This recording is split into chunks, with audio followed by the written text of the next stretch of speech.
Oke, bismillahirrahmanirrahim. Ya, pada kesempatan kali ini, kelompok 2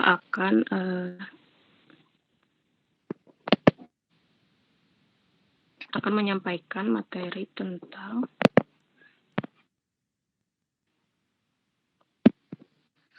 konsep dasar bimbingan karir modern dalam perspektif manusia religius.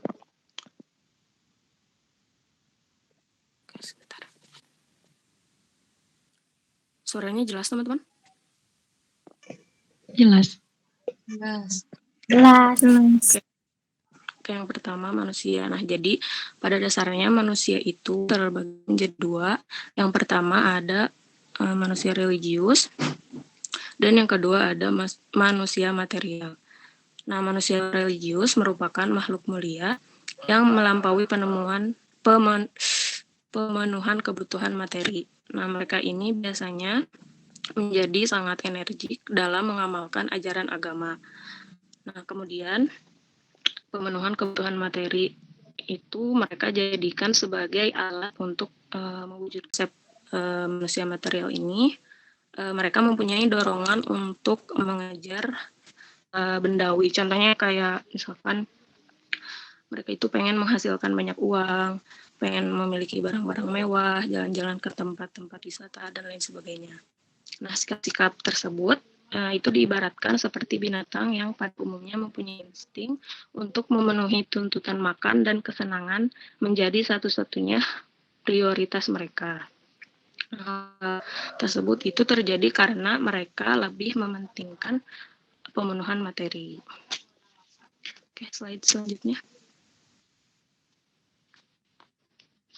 Selanjutnya ada bimbingan karir. Nah, bimbingan karir ini adalah suatu proses di mana peserta diberi bimbingan untuk kehidupannya di masa yang akan mendatang. Nah, dengan adanya bimbingan karir, manusia dapat mengetahui rencana apa yang akan mereka capai untuk kesejahteraan mereka nanti. Nah, selanjutnya tujuan bimbingan karir adalah untuk membantu individu dalam merencanakan karir di masa yang akan mendatang. Nah, agar tujuan tersebut dapat tercapai, maka mereka harus memahami apa konsepsi dan pengalaman selama bimbingan karir. Nah, kemudian selanjutnya faktor-faktor yang mempengaruhi perlunya bimbingan karir. Nah, jadi bimbingan karir ini diperlukan untuk mengantisipasi berbagai kendala yang terjadi dalam kehidupan individu setelah lulus sekolah. Nah, kendala tersebut terjadi karena disebabkan banyak hal. Contohnya seperti persepsi tentang entrepreneur yang negatif, jumlah lapangan kerja yang tidak sebanding dengan lulusan tenaga kerja, kemudian kemampuan pencari kerja yang kurang memadai, dan lain sebagainya. Nah, sebagai langkah antisipasi untuk mempersiapkannya, maka diperlukanlah adanya bimbingan karir ini.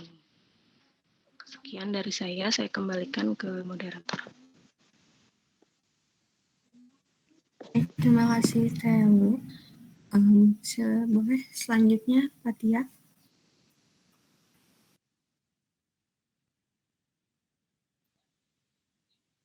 Baik, terima kasih. Ini yang sudah mempersilahkan. Untuk yang selanjutnya yaitu ada proses perkembangan karir. Yang pertama ada tahap pengembangan. Tahap pengembangan ini yaitu pada usia 0 sampai 14 tahun. Pada tahap ini, seseorang cenderung mengamai dunia sekitar, mencari jati diri, rasa ingin tahu, dan mulai mengembangkan minat. Kemudian yang kedua ada tahap eksplorasi, yaitu terjadi ketika seseorang berada pada usia 15 sampai 24 tahun. Pada tahap ini, seseorang cenderung mulai melihat passion yang ada dalam dirinya, kemudian mencoba merencanakan bidang pekerjaan yang ingin ditekuni, dan mulai menyelesaikan pendidikan. Kemudian ada tahap pemantapan, yaitu pada usia 20 sampai 44 tahun. Pada tahap ini, seseorang cenderung mulai menapaki karir dan memantapkan bidang pekerjaan yang dipilih. Kemudian, tahap pemeliharaan. Tahap ini terjadi pada usia 45 sampai 65 tahun. Dan pada tahap ini tuh pekerja cenderung memutuskan untuk bertahan pada pekerjaan yang jalani. Kemudian tahap terakhir yaitu ada tahap penurunan. Itu pada usia 65 tahun ke atas. Dan pada tahap ini seseorang cenderung mengalami penurunan dalam aspek kapasitas selain mengurangi biasanya mulai menyiapkan fase pensiun. Kemudian ada tugas perkembangan karir. Yang pertama ada kristalisasi, yaitu pada usia 14 sampai 18 tahun, yaitu masa perencanaan garis besar masa depan.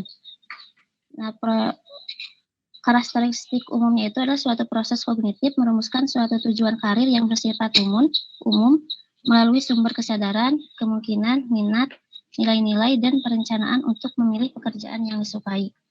Kemudian yang kedua ada penentuan, yaitu 18 sampai 24 tahun yang bercirikan mengarahkan diri ke bidang jabatan tertentu dan mulai memegang jabatan itu. Nah, itu tuh suatu periode melangkah dari pilihan pekerjaan tentatif terhadap pilihan pekerjaan yang spesifik. Kemudian ada pemantapan antara 25 sampai 35 tahun yang bercirikan membuktikan diri mampu mengaku jabatan yang terpilih.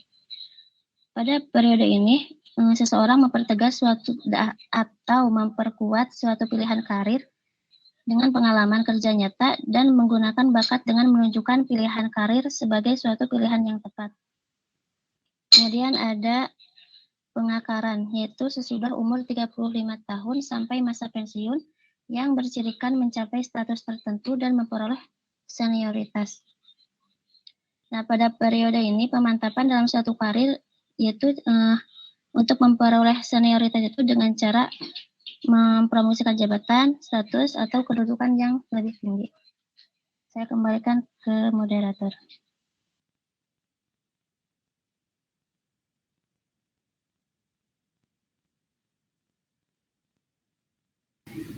Oke, baik Pak Tia. Selanjutnya akan disampaikan dan mungkin yang terakhir akan disampaikan oleh Inaj. Silakan.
Baik, terima kasih teman-teman yang telah menyampaikan presentasinya.